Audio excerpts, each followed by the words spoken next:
All right, what is going on, everybody? Welcome back to another day of SaberSim's DFS office hours. It is Wednesday, February 1st of 2023, kicking off February here with a 9-game NBA slate. We'll be building any golf lineups today. If you guys are playing golf, I would recommend starting to look at the slate today. And then we got a 2-game hockey slate. So it should be a fun day, plenty to talk about. For those of you who are new here, welcome. My name is Andrew. I'm one of the coaches over here at SaberSim. This is a show where we go over how to use the SaberSim app, answer any and all DFS-related questions that come in the office hours channel in our Discord server or live in the YouTube chat. If you're just tuning in and have questions, throw them in the live YouTube chat.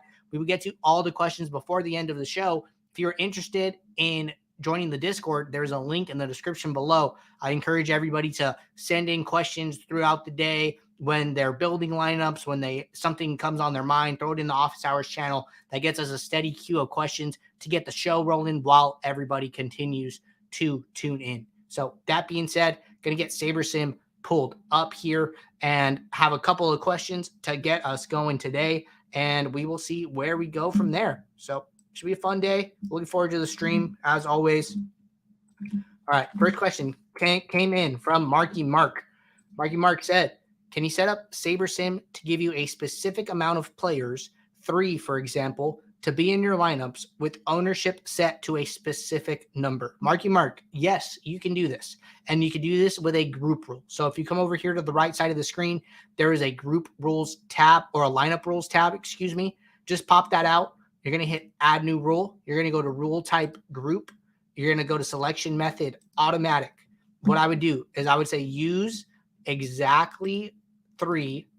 And then I'm going to leave all the positions checked. I'm going to leave group by unchecked. And then I'm going to go add requirement. So here is where you would put in the stat requirement of ownership under a specific number. So for instance, if I want to say, my own less than, I don't know, let's say like 15, I could put that in as a stat requirement. The save as auto rule becomes green, and then I could just save that rule. And now that rule will be honored when the builder goes to build your lineups. So that is how you do it. Let me know if you have any more questions along the lines of that, and we are going to keep it rolling here. All right, had a fun question from Larson here. Looks like plenty of people jumping in and getting in on the action. So Larson said, Andrew, question about NBA DFS. Every night I see a few players with virtually no ownership that go for 7 to 8x plus, but don't show up in any of my sims. What typically causes these outliers? Injuries in game, unexpected overtime /minutes, etc. How can I dial in the sims I run to try to pick up some of these trends throughout the season? I play on FanDuel, typically 3 max and single entry. Okay, good question, Larson. So, looks like we're looking under a microscope a little bit here. Let's zoom out a little bit and let's go bigger picture. I haven't done the official numbers on this, but I could guarantee you, like, for every one low-owned, lower salary guy that goes off, there's probably 10 that do not do that, right? That probably do bad, do average, don't get those unexpected minutes, things like that, right? So it's not like we're kind of searching for a needle in a haystack sometimes by doing that, right? If that is the approach you want to take, I understand it, right? It makes sense, right? You want to find those low-end guys that go off. Expect that approach to be more volatile, okay? So balance that with diversification, min uniques, diversify that with more unique lineups, diversify that by playing less of your bankroll, right? I mean, that is a higher risk approach. So you have to do those other things to make that approach viable over the long term. Not saying that you shouldn't take that approach or that's a bad approach, but there are trade-offs to that approach, right? So typically, let's look at the slider settings. You're saying you're playing single entry and 3 max. I think this is probably the first place that I want to start here. When you're playing these single entry and 3 max contests, this sim diversity is lower by default. The ownership fade is also lower by default. What the sliders are telling you is like, hey, you don't have to get crazy different to win these contests. Every player is only going to have 1 to 3 lineups. There's no, mass multi-entry. You shouldn't be worried about, building the optimal or like hitting the nuts on any single day. So you can approach these contests with a little bit less of a risky strategy, right? So that is what the sliders are telling me here. I haven't done enough looking at, are these like low owned guys that are going 7-8x that you're talking about always in the winning lineups? If that is something you are seeing often, or is that's something you think can significantly help you on a night to night basis, I would start by doing 2 things. I would, 1, increase my ownership fade, and 2, increase my sim diversity.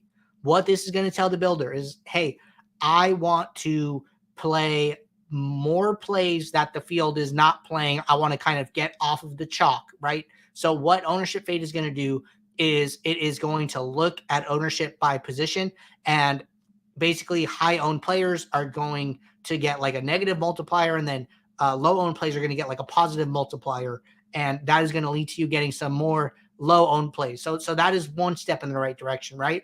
Step 2 is sim diversity. What sim diversity is going to do is bucket those sims in smaller groups. So basically the more sims you use, the closer to a player's average score you get, right? But if we're taking really small buckets and really small samples, you might get, a small batch of sims where one player grades out really well because he had 1 or 2, 99th percentile, 95th percentile games in that bucket, right? So increasing sim diversity is also going to help you there. So I would start with those 2 things as a step in the right direction here.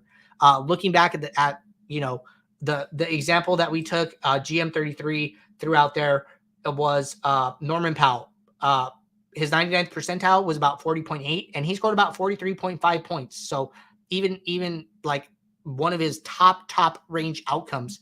I did a little looking at this yesterday, and to be completely clear, like, this isn't something that I picked up on. I'm a big research guy or anything like that. But something looking back, I did see that John Wall and Marcus Morris were out.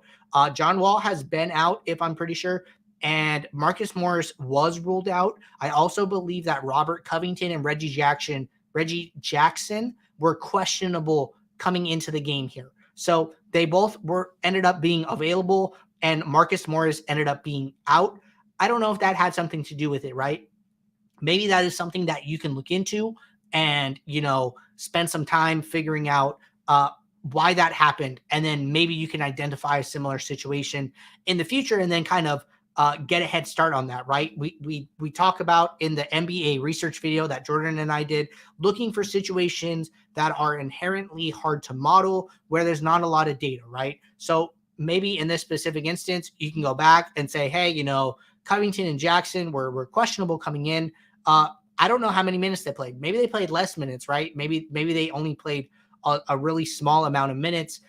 Maybe Norman Powell was first off the bench, played extra minutes. I don't know if he played this 25 or not. We could go and find that out. But that's something to look into, right? So maybe, when Marcus Morris is off, Norman Powell is like his kind of 1-for-1, right? They both play this small forward position. And maybe Powell is, ahead of the depth chart on guys like Batum and Covington, and he gets the extra run, right? Maybe like that could be something that, there's not a ton of data on, or it's like Ty Lue does some weird stuff sometimes. So maybe you can find some trends in there. So I would encourage you, do some research, see what happened with the Clippers that kind of led to that outcome, right? I think some of those things are random, and then sometimes you could find like a little nugget, a little diamond in the rough there, and keep that in your back pocket for when that situation arises again, right? So those are the things I would encourage you to do. Not saying you're going to find something every time, right? I think an example from 2 days ago was Troy Brown Jr. has not had more than like 5 rebounds since like November. And then when AD and LeBron are out, gets like 17 rebounds, right? Is that random? Is it that repeatable, right? That is something that I personally saw. And then I determined like, no, that's probably like a one-off random thing. AD and LeBron were out and he just got like a ton of rebounds. So look for those things. Be okay not finding anything and just chalking it up to this guy just had his 99th percentile outcome, and we still think his mean is X, but maybe you can find something there that can help you get to such a player in such a situation in the future. But start with those ownership fade and sim diversity adjustments. I think that is the best place to start. All right.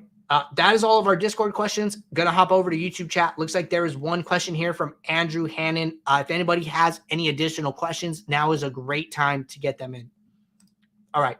Andrew said, hey, Andrew, great name. I'm trying to get better at entertaining 150 lineups. When you get your lineups the way you want them, how do you sort in SaberSim, or is it slate dependent? Sort by SaberSim score, percentile, ownership, etc. Okay, Andrew, this is a really good question. I'll tell you guys, how I think about it, and we can go from there. So usually 150 max. I'm usually playing the piggy bank. Let's use a piggy bank for example. Playing the piggy bank on FanDuel, 150 entries, about like 190-ish thousand entrants. So these are going to be my slider settings, and then I'm going to run my build here. So I'm going to let these lineups run, but basically I do use SaberScore and percentiles.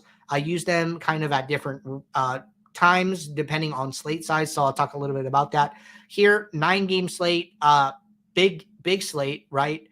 Plenty of games going on here. I am probably going to use something like a percentile, either 95th or 99th. I've used 95th a lot. I've kind of been using 99th a little more.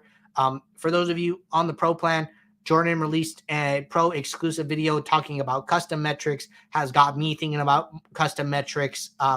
Been thinking about using 99th percentile a little more. One of the perks of being on the pro plan is those pro exclusive videos, but percentiles are great, right? The reason I like percentiles on large slates is because the sliders are already accounting for correlation and ownership fade. I think that on a big, 9-game slate, there are millions of possible lineups that you can build, and so many positive EV lineups that I'm really not worried about duplication. I already know correlation and ownership fade are being taken into account with the construction of my lineups. I don't really think I need to grade for them at this point.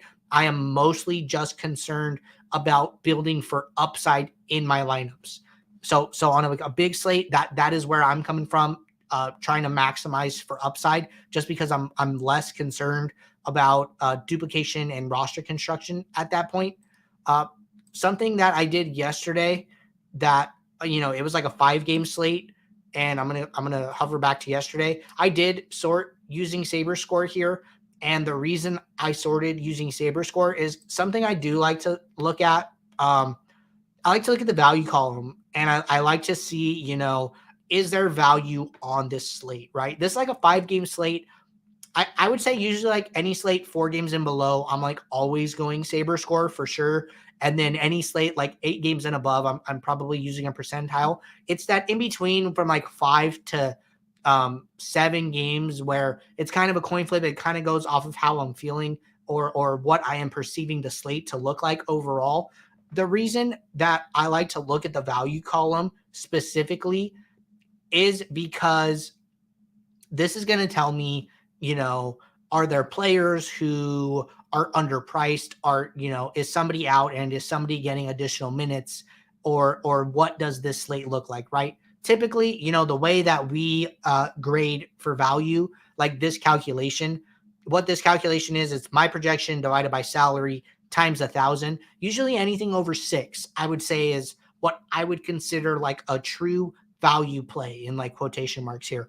Anything under that, I typically refer to it as like a well-priced slate. So when I come in here and I start to look at a slate, if there's no value above 6 and the highest value guys are actually like higher salary guys, like to me, I considered last night a well-priced slate, a low value slate. Going to be hard to find value spots, and just going to be like kind of a tough slate to build for. There's not like a clear go-to, right? Like these guys, at the top here, we're both like 40, like the top 3 value plays are all above 40% owned. So what was going to be pretty hard to get different last night.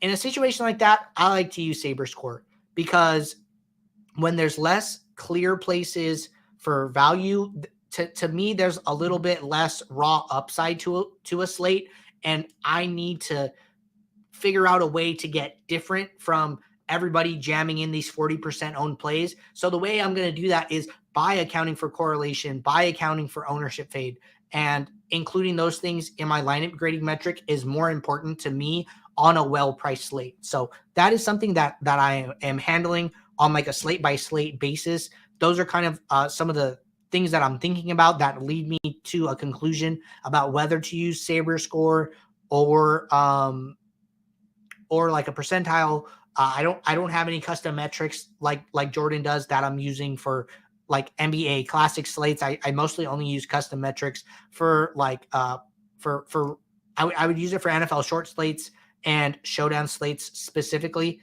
But that is what I am thinking about. It looks like Andrew said, I love it. Thank you for giving the explanation. Yeah, man, happy to help. Some of these things are not an exact science. Some of them are more art than science. The way I might approach it might be different than the way somebody else on the team approaches it. And it's great to, hear different perspectives, but I'm never gonna, tell you guys something that I'm not doing myself. If it is something different, I would say experiment with it, try it out, do a trial and error and see how you like it. But good question there. All right. Question here from Ryan Nelson.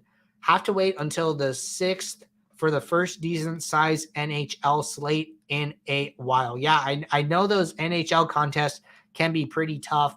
Usually they get really big right around the NBA All-Star break. I know that is like NHL players' favorite time of the year. Contests are big. Get a lot of non-NHL users playing NHL during that week. So I believe that time is approaching pretty soon here. I know Scott, Mr. Clean, on the SaberSim team always loves that time of year. All right, scrolling down here.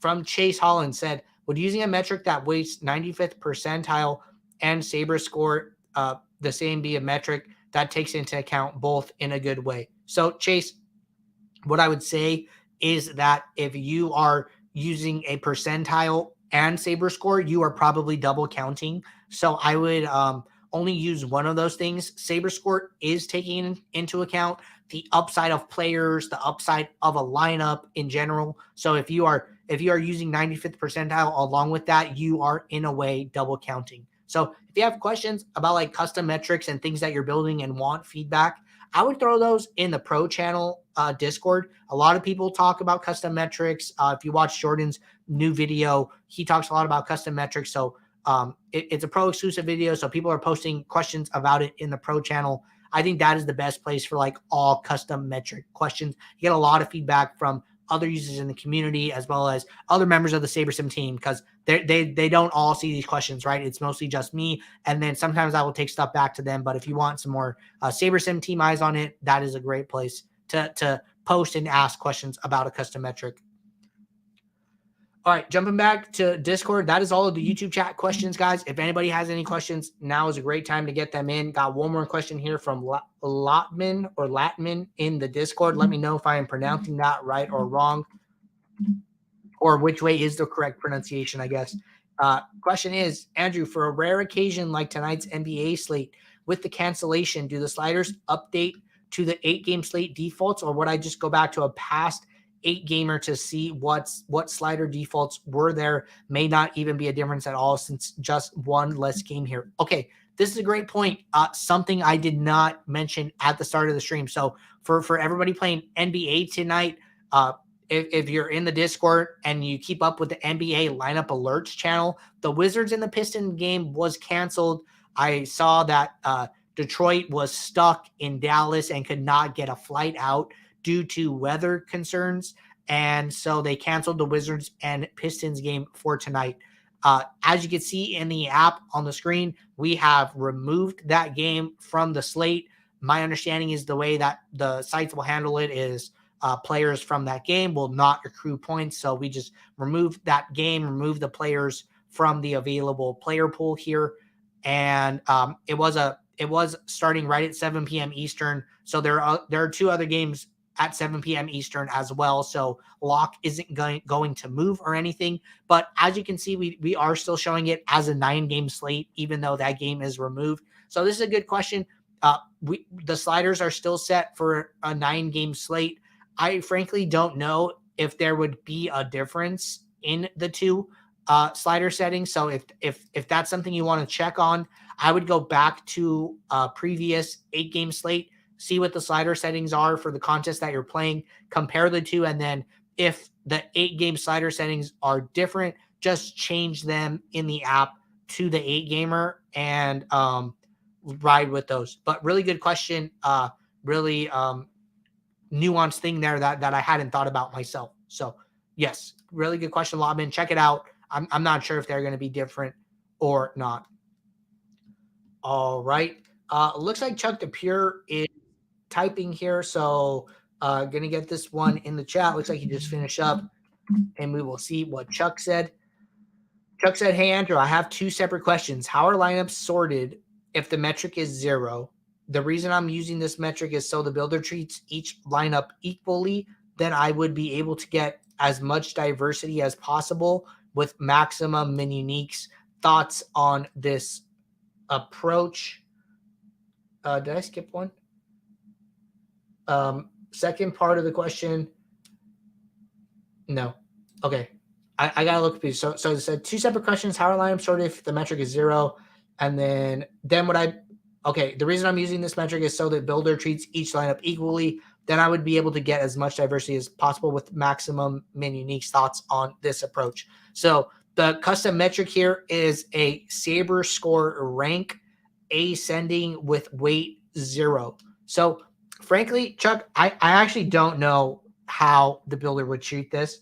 If you are doing anything and multiplying it by 0, then as a matter of fact, all the lineups are 0, which it sounds like you understand. So custom metric multiply by 0. I'm going to have to ask because frankly, it sounds like it could just be random, right? If you were to delete the rule and re-put it in, the builder might order them differently, right? I don't think you have to do this to treat every lineup as equal. I think you could do that with any metric. That being said, I would make sure to encourage you to do anything that you need as far as player pool curation, stack type curation, lineup rules, lineup filters. Do everything you can to make sure that you are going to be comfortable with those lineups in the post build. So like if you get to the post build and you're saying, oh, I never want to play a 4 stack, like if you're taking this approach, you should get rid of that in the home screen.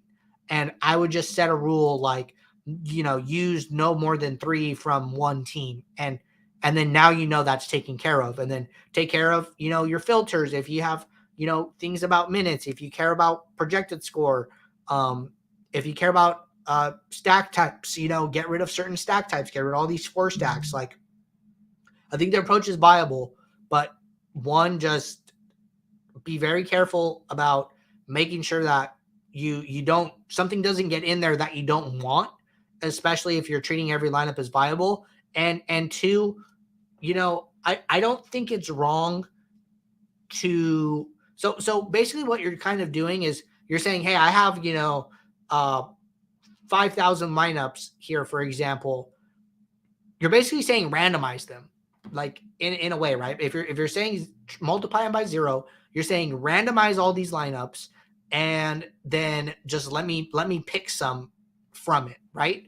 I don't think that's terrible, but I think that there is value in these sorting methods, right? If we were to go into a build here, and there is value in playing the top SaberScore lineup, the top projected score lineup, the top percentile lineup. Like one lineup is first for a reason, right?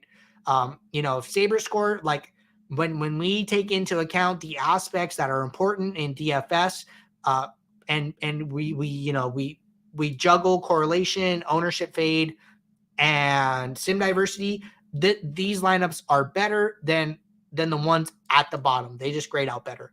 I think there's value in taking advantage of that, and you have to just figure out what's most important to you. And what I think is sometimes, you're saying diversity is so important to you, right? And I think that's great. Maybe you need to simplify your sorting method and use something so simple. So like maybe SaberScore is too many variables to make you comfortable. Maybe just use projected score. Like I really never recommend this to anybody, but in this specific case, you want to treat every lineup as viable. Like projected score is the most basic lineup sorting method. And I think that, one, it's one variable. Two, regardless of what lineups you end up with, you're going to max out min uniques here.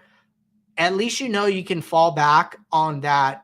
The lineups had higher projected scores and it wasn't trying to juggle a bunch of metrics. So something maybe as simple as projected score would probably help you out.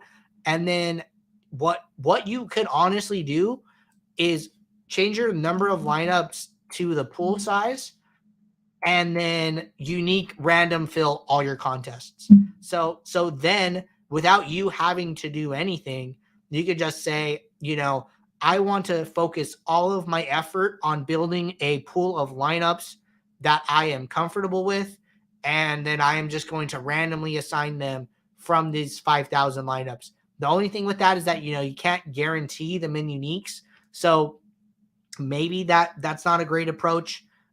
Maybe you could make a case to like use 10% of the pool. Like maybe if I have 5,000 lineups, I have 500 lineups in this pool. So maybe let's say I need 20. Maybe I build like 50, and then maybe I apply my min uniques and make any adjustments that I final tweaks, and then I randomly sample from there. So I take a subset of the pool and then I randomly sample from that, right? So I think there's a couple different ways to approach this problem. It's not like it's a nuanced problem, right? And there's probably not a right or wrong answer. It's about the way that makes you most comfortable with the lineups in your contests at the end of the night, regardless of what happens. So definitely making me think here, Chuck. And looks like there's some follow-up here. So I'm going to get this in the chat. Chuck said, yes, but it also gets the pool ready for me to max out min uniques. That's also a crucial part of my process. SaberScore would be resistant to changing min uniques at some points. And then it's followed up by projected score might also do the same, but I'll try it out. Thanks. Yeah, man. Happy to help out. You guys throw me for a loop sometimes and make me really, really think about these things, but it's fun, right? It's part of the fun of doing the show and getting to talk and interact with everybody, is getting all these unique perspectives on DFS and where people are coming from. So definitely thank you for the question. All right. Hop back to YouTube chat. Question from Franklin said, what's up, Andrew? I want to group one player from one team and one from another, but only play them only in 30% of my lineups. How do I do that? So Franklin, frankly, no pun intended, I do not think you can do this in a very good way. So the reason is that, if you do a manual group rule where you're like, hey, use exactly two, right? And then we're going to pick, we're going to pick two players. We're going to pick high value players, Joel Embiid and Kyrie Irving, on two different teams. But I want to play them together in 30% of my lineups. If I put them in a manual group rule here, this is going to put them in 100% of my lineups, right? So the way that I would suggest trying this out would be similar to like the way we answered Fisty's question yesterday, is by using player filters. And what I would do is like, okay, let's go up to projection. Let's say I want to play, let's say I'm building 20 lineups here, right? So 10% is 2 lineups. So let's say I want 6 lineups with Kyrie Irving and Joel Embiid together. What I would do is I would use the filter icons, and then I would do the plus filter on Embiid, and then I would do the plus filter on Kyrie. As you can see, I have no lineups here in my top 20, but there are 5 lineups in the pool where these players are together. And then if you just click on the pool drop down, you can hit the lock button on these lineups, and then it will make sure that these lineups end up in your pool. In not in your pool, in the number of lineups that you take with you into your contest. So I just added these 5 lineups to my number of lineups here. I'm going to get rid of these filters, and then I'm just going to change this number at the top back to 20. Now those 5 lineups that I locked are going to be part of my set here.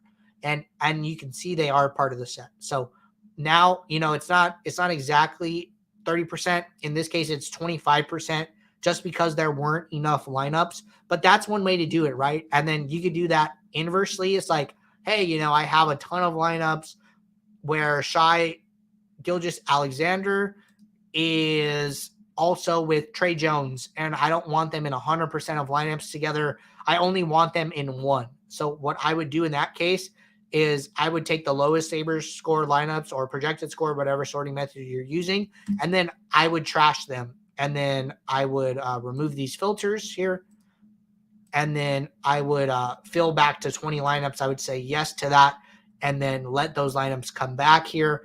And then now I would know that Shai is probably only in one lineup with Trey Jones. And just so happens that there's only now one lineup with Shai. So there weren't enough good lineups with Shai without Trey Jones, which is okay. We're okay with that outcome. So a little bit of a hands-on approach, but that is the best way to do it at the moment. I understand that, it seems like a lot of people are asking for like, be able to group by a percentage of your pool or apply a rule to a percentage of your pool. So I'm going to take that back as a feature request here. So feature request, apply rule to X% of lineups. So definitely something that is kind of coming in frequently. All right. Hopping back to Discord, follow up from Lotman here, or Latman. Please let me know how to pronounce that. Question is, I'm sure you touched on this in the past. Do you see any value to 0010 research builds close to lock time? I know post-lock value could end up skewing things, but wanted to get your take on what do you feel is the best kind of NBA research build is, and when you are comfortable running it, if any at all. Okay, this is a good question. So for NBA specifically, you're probably not going to need the optimal lineup. So if you're interested in doing this, which I think this is a totally okay approach, I would run a 009 build. These are going to be small buckets of sims where it's going to say, hey, this player grades out well across a small bucket of sims. The reason I would suggest 009 over 0010 is because when you're running 0010, you're running these single slate optimals, and those are the times when a game only happens one time, where like a random one-off player can do really well and end up showing up in your lineups. I think it's less likely to affect you if you're doing a 0-0-10 and then looking at the entire pool of lineups and making assumptions from the entire pool. But I think 0-0-9 solves that before you even need to get to that step, because by taking these smaller groups, it's like, okay, this player needs to not only do good once, but probably do good twice or do, better than average, more than once to still make it in the lineup. So by running a 0-0-9, you're essentially doing that filtering before the lineups are created, before you are making any assumptions as to, leverages, ownership, etc. So I would suggest a 0-0-9. And frankly, I would prefer not to run this so close to lock. I understand that, news comes out and news changes the way that you kind of decide these things, but I don't think you need to like wait till the last lineup is out to do your research, right? I think that's kind of where I'm getting at here. Like I start my research, way before all the news is out. And I kind of say like, okay, if this thing happens, then I'm going to kind of approach the slate a different way. But like say like, okay, so and so is questionable. I don't know. We'll use Philly as an example. Joel Embiid is questionable. The builder is projecting him as in, his ownership is projecting him as if he's in. So I'm going to do all of my research as if he is in. And then if I have additional time to do research, then I'm going to do some research as if he is out. And the reason I think that's good is that because, it's either he's in or he's out, right? So if he's in, you're prepared and your research build is already done. You kind of know what you want to do and you could just build and go from there, right? Because we might not know if he's in until like 10 minutes to game start. I don't want to wait until he's out to make that determination. But if he does get ruled out, guess what? Every single player in your contest, every site across the industry that does projections, all have to update that information basically starting at the same time. And it might feel like a time crunch. You might feel rushed. Everybody's feeling that way, right? It is the same situation for everybody. So you're not at a disadvantage, but I think you are at a disadvantage if you wait till somebody is ruled in to do your research. I think that your research should start. And then you know what? If you're in the middle of your research and he gets ruled out, then you just start over and like, that's okay. You have to be okay with that. Sometimes you're going to do research and then something's going to happen and you're like, well, there goes all my research, rip that page out of the notebook and then start fresh on a new page and get right back at it. Like it's a little frustrating. I get it. It feels like time wasted, but frankly, actually, this is something that I do that I find a little better to solve that issue. I start my research from last game on the slate to first game on the slate. So if there are questionable players in this Atlanta Phoenix that I want to look at, I will start there. And the reason is because this news is not going to come out before a lock. Like all these games, the 7 o'clock, because I'm on the West Coast, this 6 o'clock, these 3, 5 o'clock games, like all of this news will probably be pending. So I want to be most prepared for this news to see if I want to take it into account. And then I am like, the way I like to think about it is like, okay, the Joel Embiid news is going to be out before lock. I'm going to let the builder handle that. I'm going to let the builder update the projections. I'm going to let the builder update the ownership. The builder is going to know who is starting. And then I'm going to spend my time, from last to first. And then if I get all the way to this game, then I will figure out if I get all the way to the Philly game, starting last to first, then I'll do a scenario, okay, he's in. And then I'll do a scenario, oh, okay, he's out too, barring how much time I have, right? But I don't always have that time. I do kind of trust the builder to handle those situations. So that's something I do to try to combat wasted time and wasted research. It's pretty hard to fully get rid of that just because of the nature of NBA. But those are my thoughts. So let me know if anybody has any questions or follow up in regards to that. All right. Running a little low on breath here, but no, a lot of good questions today, everybody. Thank you all for tuning in. We will be right back tomorrow for our Thursday show. For any of you guys building golf lineups, good luck. I'm sure it probably locks before our show. For anybody building NBA, NHL, good luck as well. So until tomorrow, I will see you all. Take care.